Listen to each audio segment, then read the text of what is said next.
যোৰহাট মাজুলী সংযোগী যি পকী দলঙৰ নিৰ্মাণৰ কাম এই নিৰ্মাণৰ কাম দেখা পোৱা গৈছে যে আজিৰ পৰা প্ৰায় 9টা মাহ বন্ধ হৈ আছে।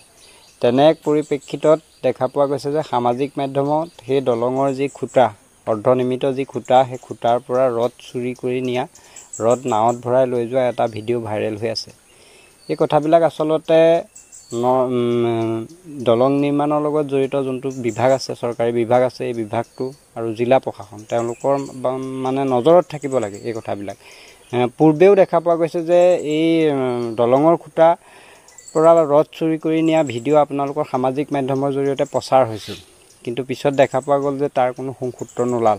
এনেধৰণে যদি এই দলঙৰ কামবিলাকৰ পৰা যদি এনেধৰণে যিকোনো সামগ্ৰী দলং নিৰ্মাণৰ প্ৰয়োজনীয় যিকোনো সামগ্ৰী যদি এনেধৰণে চুৰি কাৰ্যৰ লগত জড়িত হৈ থাকে বা কোনো দুষ্কৃতিকাৰীয়ে যদি এনেধৰণে নি থাকে তেতিয়াহ'লে নিশ্চিতভাৱে মাজুলীবাসীৰ আৱেগৰ দলংখন নিৰ্মাণৰ ক্ষেত্ৰত স্থবিৰতা অহাটো নিশ্চিত আৰু এইটো এটা যে ক্ষতি হ'ব মাজুলীবাসীৰ বাবে ক্ষতি হ'ব এইটো এটা নিশ্চিত সত্য কথা। গতিকে আমি এই মুহূৰ্তত এটা কথা ক'ব বিচাৰিছোঁ যে যোৰহাট মাজুলী সংযোগী নিৰ্মাণৰ যি দলঙৰ যি সামগ্ৰী যিসমূহ সামগ্ৰী সেই সামগ্ৰীসমূহৰ ওপৰত দলং নিৰ্মাণৰ দায়িত্বত থকা যিটো কৰ্তৃপক্ষ যিটো বিভাগ সেই বিভাগটোৰ পূৰ্ব নজৰ থাকিব লাগে, তেওঁলোকৰ সম্পূৰ্ণ নজৰ থাকিব লাগে আৰু জিলা প্ৰশাসনৰো এই ক্ষেত্ৰত নজৰ থাকিব লাগে। অন্যথা কিন্তু সকলোবিলাক সামগ্ৰী এনেধৰণে হৰলুকি হোৱা মানে দেখা পোৱা যাব অনাগত দিনত। গতিকে আমি জিলা প্ৰশাসনক আহ্বান জনাইছোঁ, ইয়াৰ লগত জড়িত যোনটো কৰ্তৃপক্ষ আছে বিভাগীয় কৰ্তৃপক্ষ সেই কৰ্তৃপক্ষক আমি আহ্বান জনাইছোঁ তেওঁলোকে এই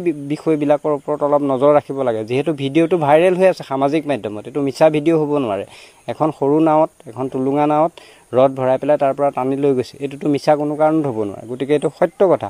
গতিকে আমি এটা কথাই আহ্বান জনাম, এনেধৰণৰ কাৰ্যবিলাক যাতে সংঘটিত হ'ব নোৱাৰে এই কথাটোৰ ওপৰত জিলা প্ৰশাসনৰ নজৰ থাকিব লাগে আৰু যিটো বিভাগীয় কৰ্তৃপক্ষ তেওঁলোকৰ নজৰ থাকিব লাগে। আৰু আমি স্থানীয় যিসকল ব্যক্তি থাকে সেইসকলকো এইটো এটা কথা আমি আহ্বান জনাব বিচাৰিম যে মাজুলীৰ বৃহত্তৰ স্বাৰ্থৰ খাতিৰত তেওঁলোকো অলপ সচেতন হোৱাটো প্ৰয়োজন আছে। তেওঁলোকে যদি তেনেধৰণৰ দুৰ্বৃত্তক দেখা পায়, তেনেধৰণৰ দুষ্কৃতিকাৰীক দেখা পায়, তেতিয়াহ'লে নিশ্চিতভাৱে তেওঁলোকক ধৰি পেলাই এনেধৰণৰ কাৰ্যৰ লগত কি কাৰণত জড়িত হৈছে সেই কথাবিলাক তেওঁলোকে সোধপোছ কৰাৰ তেওঁলোকৰো অধিকাৰ আছে। যিহেতু তেওঁলোকৰ এইটো এটা ৰাজহুৱা সম্পত্তি, গতিকে ৰাজহুৱা সম্পত্তিৰ পৰা এনেধৰণৰ সামগ্ৰী লৈ যোৱাটো কোনো কাৰণতে যুক্তিসংগত নহয়, ন্যায়সংগত নহয়। এইটো চুৰি কাৰ্যৰ লগত জড়িত এটা ঘটনা। গতিকে আমি এই মুহূৰ্তত মাজুলীবাসীৰ যিসমূহ সচেতন ব্যক্তি আছে তেওঁসকলকো আহ্বান জনাম যে তেওঁলোকেও অলপ নজৰ ৰাখক, জিলা প্ৰশাসনে নজৰ ৰাখক আৰু যিটো বিভাগীয় কৰ্তৃপক্ষ তেওঁলোকৰ সম্পূৰ্ণ কৰ্তৃত্ব আছে, দায়িত্ব আছে। এই বস্তুসমূহ তেনেধৰণে পেলাই থৈ তেওঁলোকে যদি তাৰ ওপৰত নজৰ নাৰাখে তেতিয়াহ'লে মাজুলীবাসীৰ এটা বৃহৎ ক্ষতি হ'ব অনাগত দিনত।